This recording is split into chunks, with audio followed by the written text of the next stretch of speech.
बऱ्याच लोकांना असं वाटतं, की गावाकडचं साधं सोपं जेवण चवदार किंवा टेस्टी नसतं इकडच्या जेवणा इतकं. तसं काही नाही. गावाकडचं जेवण ते गावाकडचं जेवण असतं गावरान पद्धतीचं. ते सुद्धा खूप टेस्टी होतं जसं आपण बनवलं तर. तर नमस्कार मंडळी, कशा आहात आणि टेस्ट ऑफ महाराष्ट्रामध्ये तुमचं स्वागत आहे. तर मी बनवली होती इथं अख्ख्या मसूरची गावरान आमटी, म्हणजे गावरान मसूरची मस्त गावाकडच्यासारखी आमटी. तर मी इथे गावरान मसूर घेतले धुवून.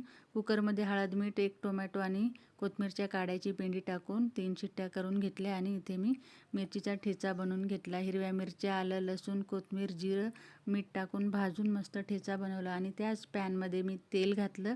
बेटक्या मिरच्या घातल्या, एक तेजपत्ता घातला, कढीपत्ता घातला आणि 2-4 लसणाच्या पाकळ्या ठेचून घातल्या आणि मस्त याला लालसर होईपर्यंत भाजून घेतलं. आणि आता मी याच्यामध्ये एक कांदा टाकणार आहे असा कट करून मस्त. कांदासुद्धा चांगला परतून घ्यायचा व्यवस्थित. कांदा लालसर झाला की याच्यामध्ये ठेचा घालायचा आहे वाटून घेतलेला. हे बघा, चांगलं मिक्स करून घ्यायचे. तर अख्ख्या मसूरची आमटी खूप छान होते गावरान जर असतील तर.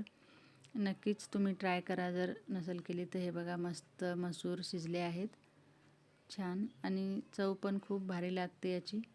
याच्यामध्ये मी गरम मसाला, धनी पावडर, थोडंसं कारळाचा कूट आणि थोडासा काळा मसाला घातला होता. म्हणजे मसालेसुद्धा मी जास्त ॲड केले नाहीत.